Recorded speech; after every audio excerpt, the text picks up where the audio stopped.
Hello guys, I am Nishi. I am back. Now we will discuss about the uses.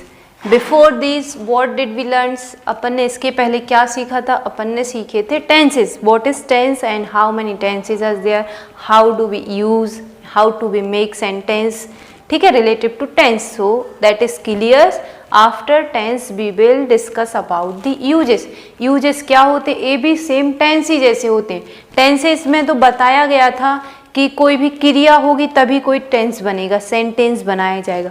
Uses ऐसे होते हैं जो अपन ने tense में हेल्पिंग वर्ब का यूज किया वो ही यूजेस को बना देंगे. आप देखना बहुत इजी पढ़ेंगे. तो देखो सबसे पहला जो हेल्पिंग वर्ब यूज की ना टेंसों में वो ही बता रहे हैं उसका मतलब क्या होता है. देखो is, am, are. Understand? Is, am, are. This. तो इज, एम, आर का मतलब अपन बोल सकते हैं है, हूं या है. ठीक है, हूं, है. अगर बात करें जैसे हम बोलेंगे मैं निशी हूं, यहां कोई वर्ब तो यूज हो नहीं रही. मैं खाती निशी हूँ, मैं पीती निशी हूँ, या मैं चलती या फिरती, कोई वर्ब यूज हो रही क्या? नहीं. यहाँ सीधा क्या बताया जाएगा? आपका सब्जेक्ट और क्या हूँ वो बताया जाएगा. अगर बात करें मैं निशी हूँ तो क्या बोलेंगे इधर? I am Nishi. यहाँ कोई वर्ब यूज नहीं हुई. ठीक है. मैं एक टीचर हूँ, I am a teacher. I am a cricketer, I am a bank manager, I am any things. जो भी हो डायरेक्ट बोलते मैं हूं, मैं ऐसा हूं, मैं वैसा हूं. सीधा. इसमें क्या यूज नहीं करना? यूज इसमें अपन को वर्ब का यूज नहीं करना है. अगर आप बात करोगे कि वह राजा है तो आपको उसी के अकॉर्डिंग करना है, सब्जेक्ट के अकॉर्डिंग ही हेल्पिंग वर्ब का यूज करना. इज किसके साथ लगाते हैं? एम किसके साथ और आर किसके साथ? अगर हम बोलेंगे कि वह मेरा भाई है, वह मतलब क्या होता? ही, है ना. ही के साथ क्या आएगा इधर? इज. कौन? He is my brother. यहाँ कोई वर्ब यूज हुई नहीं हुई ना. ही इज माई ब्रदर, वह मेरा भाई है.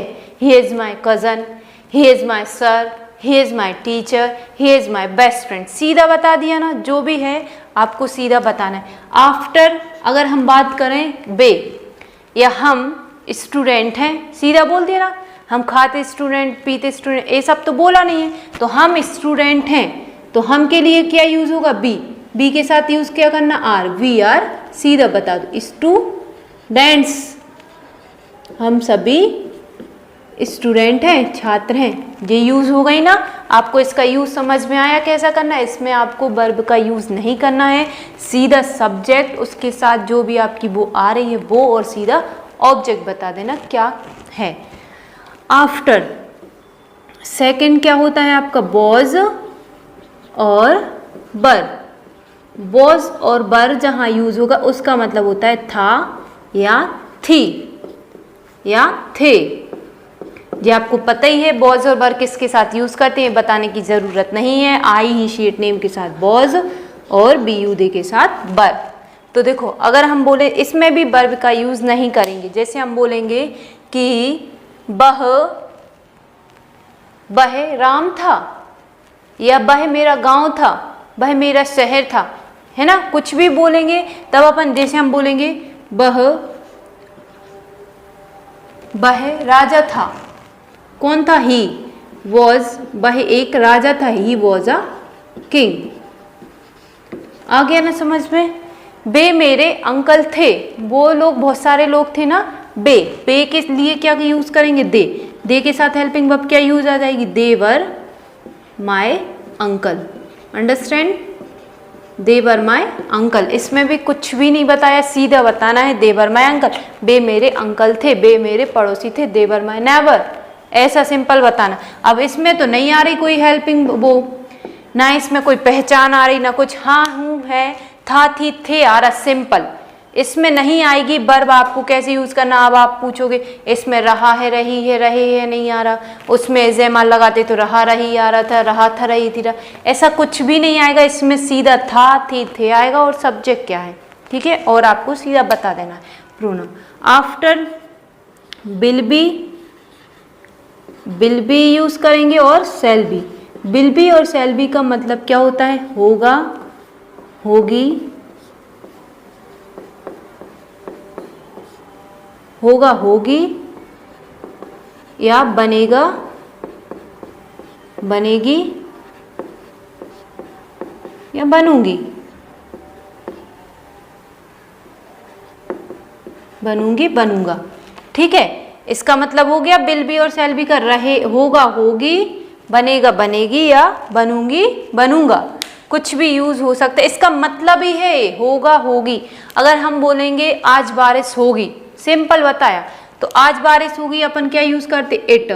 होगी मतलब will be, it will be क्या होगी? Rain. It will be rain today. ठीक है, सीधा बता दिया ना, इधर कोई वर्ब यूज नहीं की। हमने बोला कि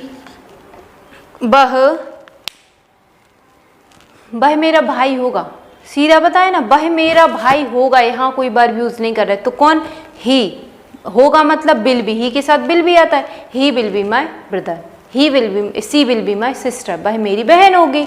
अंडरस्टैंड? अगर हम बोलेंगे कि मैं डॉक्टर बनूंगी, इधर बनूंगी तो आप फ्यूचर इंडेफिनेट के हिसाब से भी यूज कर सकते हो, है ना। अगर अपन यूजेस के हिसाब से यूज करेंगे तो क्या बोलेंगे? आई के साथ यूज क्या होता है? शैल। तो आई शैल बी अ डॉक्टर, इसका मतलब क्या हुआ? मैं एक डॉक्टर बनूंगी। और अगर आप फ्यूचर के हिसाब से क्या यूज करते? आई शैल बिकम अ डॉक्टर, है ना, तो भी वहां करेक्ट होगा। तब आपको ऐसे यूज करना है। After will be, will be के बाद क्या आएगा? आपका हैज, हैव, पास में है, पास में है, इसका मतलब होता है पास में है, कुछ भी आपके पास में है या कुछ भी आपका है। जैसे आप बोलोगे कि मेरे पास या मेरे, कोई भी चीज़ आपकी क्या है? आपके पास में है। जैसे हम बोलेंगे मेरे पास या मेरे, मेरे अपन बोलते हैं ना इंट्रोडक्शन देते समय, मेरे 2 भाई बहन है ना, तो आपके पास में ही है, दूर तो है नहीं है। तो क्या बोलोगे इधर? आई है, मेरे 2 भाई हैं, आई हैव 2 ब्रदर, पास में है ना, आई हैव 2 ब्रदर्स। मेरे पास एक कार है, आई हैव अ कार। तुम्हारे पास मोटरसाइकिल है, यू हैव अ मोटरसाइकिल, है ना। अगर बोलेंगे हम उसके पास एक बहुत बड़ी कार है, तो किसके पास? उसके पास, किसी लड़के के पास। ही के साथ क्या आ जाएगा इधर? ही हैज अ कार, उसके पास एक कार है। ठीक है, उसके पास कुछ नहीं है, ही हैज नथिंग। उनके पास बहुत सारा पैसा है, किनके पास? उनके पास, उसके पास नहीं, उनके मतलब बहुत सारे, तो they have a lot of money. ठीक है, उनके पास खजाना है, दे हैव ट्रेजर।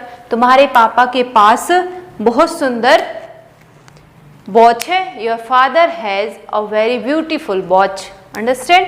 ऐसे अपन को यूज करना, कुछ भी। मेरे पास कुछ नहीं है, I have nothing. What have you? तुम्हारे पास क्या है? आई हैव मैनी थिंग्स, मेरे पास बहुत सारी चीज़ें हैं। जैसे I have a doll, I have a marker, I have this board, I have a chair. कुछ भी आपके पास है या किसी और के पास है, पास में है, बताने के लिए आपको हैज़ और हैव का यूज़ करना है। वहाँ क्या नहीं बताना, आपको वर्ब का यूज़ नहीं करना है। I hope that you are understanding. After had, had का मतलब होता है पास्ट में चला, पास में था। अभी कुछ भी पास में है आपका हैज और हैव, और कुछ चीजें पास में थी, अब नहीं, पहले थी हमारे पास। तो अगर हम बोलेंगे मेरे पास साइकिल थी, अब तो नहीं है ना, थी, तो क्या बोलेंगे अपन? पास में थी के लिए यूज क्या करना? I had a bicycle. Understand? तुम्हारे पास बहुत सारे पैसे थे, अब तो तुम गरीब हो गए हो, अब कुछ भी नहीं है आपके पास, तो क्या बोलेंगे तुम्हारे पास? तो you had a lot of money. पहले बहुत पैसा था आप लोगों के पास, अब कुछ भी नहीं है। तो अपन ये बोल सकते हैं किसी के पास पहले कुछ था और अब नहीं है, तभी हैड यूज़ करना है। और अभी आपके पास कुछ है या किसी के पास बता रहे हो, तो अपन हैज़ और हैव का यूज़ करेंगे। आफ्टर क्या आता है? विल हैव और विल हैव और शैल हैव। विल हैव और शैल हैव का मतलब होता है पास में होगा या होगी। कोई भी चीज पास में होगा या होगी। देखो अभी है तो हैज और हैव, कुछ था तुम्हारे पास तब हैड, और तुम्हारे पास कुछ आगे चल के होगा या किसी के पास कुछ होगा तब अपन विल हैव या शैल हैव का यूज करेंगे। जैसे हम बोलेंगे मेरे पास एक बहुत अच्छी जॉब होगी, अभी तो नहीं है ना, फ्यूचर में होगी। आई विल हैव, विल के आई के साथ क्या था, I shall have a good job. आगे समझ में, मेरे पास एक बहुत सुंदर बाइक होगी, आई शैल हैव अ बाइक। तुम्हारे पास बहुत पैसा होगा, you will have lots of money, है ना, अभी तो नहीं है, आगे चल के हो सकता है। तो कुछ भी चीज पास में होगी या होगा, ठीक है। जैसे तुम्हारी एक बहन होगी, you will have a sister, अभी नहीं है बहन, हो सकता आगे होगी, तो अपन ये बोल सकते तुम्हारे बहुत सारे दोस्त होंगे, you will have a lots of friends, है ना। किसी चीज को बताते हैं पास में होगा या होगी फ्यूचर के बारे में, तब अपन किसका यूज करेंगे, विल हैव और शैल हैव का। अंडरस्टैंड। आफ्टर, अभी तक अपन ने कोई वर्ब का यूज नहीं किया है, अभी हेल्पिंग वर्ब से ही सीधा बना रहे हैं। अब आती है आपकी हैज टू और हैव टू। हैज टू और हैव टू। हैज टू का मतलब और हैव टू का मतलब क्या होता है, करना है या करना पड़ता है। देखो यहाँ तक जो 6 अपन ने यूज की हैं, 6 में क्या नहीं बताया गया है, 6 में कोई भी वर्ब का यूज नहीं किया गया है।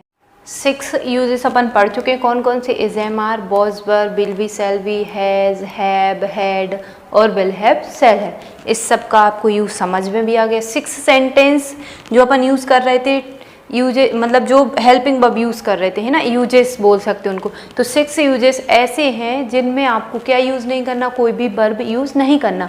अब कुछ ऐसे यूजेस हैं जैसे क्या बोल सकते अपन, हैज टू और हैव टू, ठीक है। हैज टू और हैव टू, इसका मतलब होता है करना है या करना पड़ता है। कोई चीज करना है या करना पड़ता है तब अपन यूज करेंगे हैज टू और हैव टू। इधर टू लगा है इसलिए टू के जस्ट बाद अपन को वर्ब लगाना है, लेकिन वर्ब की कौन सी फॉर्म यूज होगी, फर्स्ट फॉर्म यूज होगी। यहाँ से अपन वर्ब का यूज करेंगे, कौन सी वर्ब आएगी यहाँ, फर्स्ट फॉर्म में यूज। कोई भी कार्य करना है या करना पड़ता है, जैसे मुझे पढ़ाना पड़ता है या मुझे पढ़ाना है, मुझे खाना खाना है, मुझे स्कूल जाना है, ये चीज़ें आती हैं ना यहाँ, क्योंकि वर्ब ही से यूज़ होगा। जैसे मुझे अंग्रेजी सीखना है ना, इंग्लिश सीखना है ना सबके लिए, तो किसको सीखना, आई के साथ क्या यूज़ होता है, हैव। तो I have to learn English, मुझे इंग्लिश सीखना है। अगर अपन ने अपने जो टीचर रहते हैं वो क्या बोलते हैं अपन से, तुम्हें एक अच्छा स्पीकर बनना है, तो you have to become a good speaker, you have to become a good student, you have to become a good brother, तुम्हें एक अच्छा भाई बनना है। ऐसे क्वेश्चन होते हैं, कुछ करना है सीधा वर्ब से, और इसका मतलब ये भी होता है जैसे तुम्हें स्कूल जाना पड़ता है, तब भी वही मतलब है, किसे जाना पड़ता है, तुम्हें। तो यू हैव टू, टू के बाद वर्ब क्या आ जाए, जाने को क्या बोलते हैं, गो के साथ भी टू आता है, गो टू स्कूल, ठीक है। तुम्हें स्कूल जाना पड़ता है, तुम्हें चाय पीनी पड़ती है, पीते नहीं है फिर भी पीनी पड़ती, you have to take tea, है ना।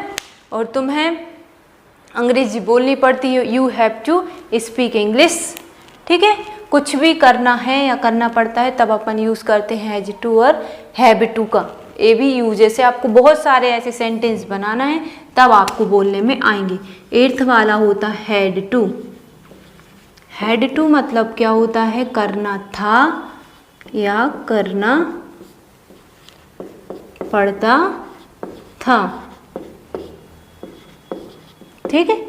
बात आती है जब कुछ कार्य करना था या करना पड़ता है। जैसे हम बोलेंगे मुझे बर्तन साफ करने थे, बर्तन धोने थे, या फिर मुझे कपड़े धोने थे, नहीं लेकिन कर नहीं पाए, या फिर मुझे अंग्रेजी सीखनी थी, अब तो मेरी उम्र ही निकल गई, सीख ही नहीं पाए, या फिर क्या बोल सकते मुझे इंग्लिश सीखनी थी या मुझे अंग्रेजी बोलनी थी, कुछ भी बोल सकते हैं। तब अपन यूज़ क्या करेंगे, हैड टू। अगर हम बोलेंगे कि मुझे सागर जाना था, तो मुझे मतलब I had to go to Sagar. आगे समझ में, करना था लेकिन नहीं कर पाए। मुझे स्कूटी सीखनी थी, I had to drive a scooty. मुझे कार सीखनी थी, I had to drive a car, है ना। करना था, I had to wash clothes, मुझे कपड़े धोने थे। अब कुछ करना पड़ता था, अभी नहीं करते। जैसे जब स्कूल में थे तो आप क्या करते थे, मुझे बहुत सारा वर्क करना पड़ता था, अब नहीं करते। तो मुझे मतलब हमें बोल सकते हो, हम सबके लिए करना पड़ता था, तो we had to do a lot of work, है ना। अब नहीं करना पड़ता है, ठीक है। We had to go to school daily, हमें रोज स्कूल जाना पड़ता था, अब तो जाते ही नहीं है। We had to go to market daily, पहले हम डेली मार्केट जाते थे, अब जाते नहीं है। We had to meet to our friend, हम पहले अपने दोस्तों से मिला करते थे, अब नहीं मिलते, है ना। तो पहले की बातों को बताना कार्य के साथ, तब अपन यूज किसका करेंगे, हैड टू। अब बात आती है बिल हैव टू और सेल हैव टू। तो इसका मतलब क्या हो जाएगा, कोई भी चीज आपको भविष्य में करना होगा या करनी होगी या करना पड़ेगा। अभी कुछ भी नहीं करना, आगे चल के बहुत कुछ करना पड़ेगा। बोलते हैं ना अपन को कि हमें अपने या फिर हमें बहुत अच्छी जॉब करनी पड़ेगी, अभी नहीं है ज़रूरत लेकिन भविष्य में करनी पड़ेगी। किसे, मुझे। आई के साथ क्या यूज़ होता है, I shall have to do a good job, मुझे एक अच्छी जॉब करनी होगी, मुझे बहुत पैसा कमाना होगा। अभी नहीं कमाते क्योंकि अभी ज़रूरत नहीं है, भविष्य में तो कमाना होगा, तुम्हें बहुत पैसा कमाना होगा। बोलते हैं ना पेरेंट्स, तो क्या बोलते वो, you will have to earns a lot of money, ठीक है। You will have to earn a lot of money, मतलब इसका हुआ कि तुम्हें बहुत पैसा कमाना होगा। You will have to earn a lot of money. अभी कुछ नहीं करते, नहीं चल जाती है बात, आगे आपको बहुत पैसा कमाना होगा, ठीक है। तुम्हें सागर जाना होगा, अभी नहीं जाना होगा। You will have to go to Sagar, तुम्हें बहुत मेहनत करनी होगी। You will have to do work hard, है ना। You will have to do more work hard या मोर हार्ड वर्क, ठीक है। इस टाइप से अपन इसका यूज़ करते हैं। A9 है, ये सबसे ज़्यादा यूज़ करते हैं, बोलने में ही आते हैं। अब आपको पता होना चाहिए किसका क्या मतलब होता है। टेंस और इन दोनों को मिला के आपको बहुत सारे सेंटेंस को बनाना है और इसकी बोलने में और लिखने में दोनों में प्रैक्टिस करना है। Then you can become a good speaker and then you can learn English with a easy way. Okay, understand? We will meet again. Thank you so much everyone to listening me.